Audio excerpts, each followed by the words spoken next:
Hello friends, एक बार फिर आप सबका बहुत बहुत धन्यवाद मेरे साथ जुड़ने के लिए। पर इस बार मैं आप सबके लिए एक बहुत ही इंटरेस्टिंग टॉपिक लेकर आई हूँ, स्पेशली उन लोगों के लिए जो वर्क फ्रॉम होम करना चाहते हैं या जो लोग सोच रहे हैं कि हमें घर से ही रहकर कुछ करना है। क्योंकि जब ऐसी कोई बात आती है तो हमारा ध्यान शेयर मार्केट की तरफ ज़रूर जाता है या हमें कोई ना कोई एडवाइस ज़रूर करता है कि चलिए एक बार शेयर मार्केट कर तो देखिए।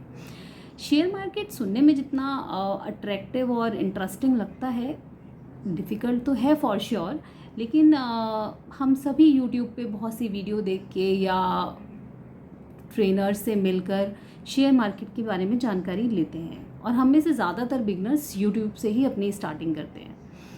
मैंने भी वैसे ही शुरू किया था, लेकिन एक क्वेश्चन जो मेरे माइंड में शुरू में नहीं आया और एक साल बाद मैंने उस चीज़ को फेस किया, तो वो मैं आपके साथ शेयर करना चाहती हूँ।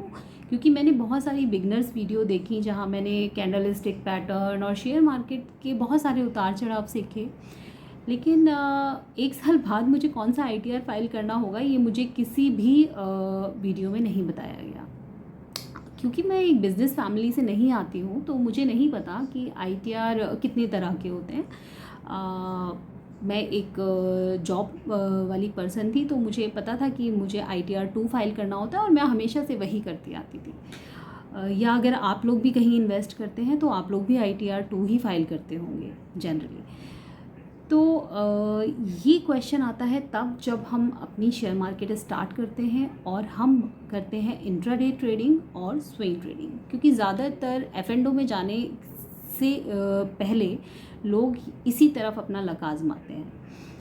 तो इंट्राडे शेयरिंग की जब बात होती है या इंट्राडे ट्रेडिंग की बात जब होती है तो हम जानते हैं कि हम शेयर को सेम डे ख़रीदते हैं और सेम डे ही उस शेयर को 3:15 बजे तक सेल आउट कर देते हैं। जब ऐसा होता है तो इनकम टैक्स डिपार्टमेंट उसे हमारी बिजनेस इनकम मांगता है। वो उसे हमारी कैपिटल गेन नहीं समझता, उसे हमारी बिजनेस इनकम मांगता है, क्योंकि हमने सेम डे शेयर को ख़रीदा और सेम डे हमने उसे बेच दिया। तो इंट्राडे ट्रेडिंग करने वालों को ITR 3 फाइल करना होता है, क्योंकि यहाँ आपका प्रॉफिट बिजनेस इनकम कहलाता है और अगर लॉस होता है तो उससे भी बिजनेस लॉस माना जाता है। तो इस बात को आप ज़रूर ध्यान रखिएगा। अब हम बात करते हैं डिलीवरी या स्विंग ट्रेडिंग की। तो डिलीवरी या स्विंग ट्रेडिंग होती क्या है, पहले मैं आपको वो बताती हूँ कि डिलीवरी ट्रेडिंग मतलब होता है कि आपने शेयर ख़रीदा और उसे कुछ दिन, महीने या साल तक होल्ड किया। टैक्स डिपार्टमेंट इसे कैपिटल गेन मानता है। अगर मैं उस शेयर को आज खरीदूं और कल भी सेल आउट कर दूं तो भी वो मेरी कैपिटल गेन ही कहलाएगा, वो मेरा बिजनेस इनकम नहीं कहलाएगा। और इसलिए डिलीवरी ट्रेडिंग के लिए आपको ITR 2 फाइल करना होता है। यहाँ आपका प्रॉफिट कैपिटल गेन में आता है, चाहे शॉर्ट टर्म हो या लॉन्ग टर्म हो।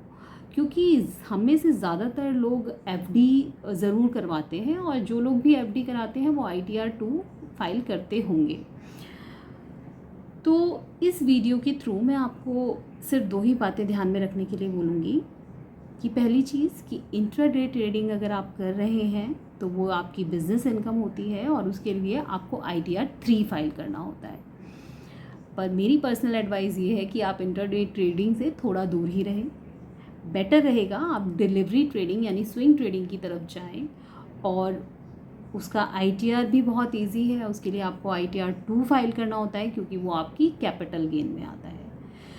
तो अगर आप दोनों करते हैं यानी इंट्राडे और डिलीवरी भी करते हैं, ये उन लोगों के लिए है जो ऑलरेडी मार्केट शुरू कर चुके हैं और उन्होंने इंट्राडे और स्विंग ट्रेडिंग दोनों ही आजमा लिए हैं, मेरी तरह जो गलती मैंने की थी। तो ये उनके लिए है कि जो दोनों चीज़ें आजमा चुके हैं, इंट्राडे और स्विंग ट्रेडिंग, उन्हें जब ITR फाइल करना होगा तो वो लोग ITR 3 फाइल करेंगे, क्योंकि ITR 3 के अंदर ये दोनों ऑप्शंस कवर हो जाते हैं।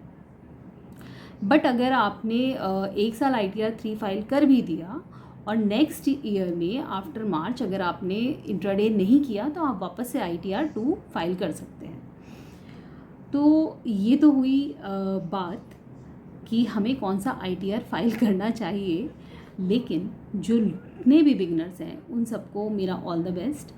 और दूसरी बात ये कि कोशिश करें कि आप IT इंट्राडे से थोड़ा सा दूर रहें, और swing trading is a best option, क्योंकि वहाँ पर आपके पास ऑप्शन होता है कि अगर आपके पास मार्केट की बहुत ज़्यादा नॉलेज नहीं है, आपको ट्रेंड्स के बारे में ज़्यादा नहीं पता है, तो भी अगर आपका शेयर डाउन जाता है या अप जाता है तो आपके पास ऑप्शन होता है उसे होल्ड करने का।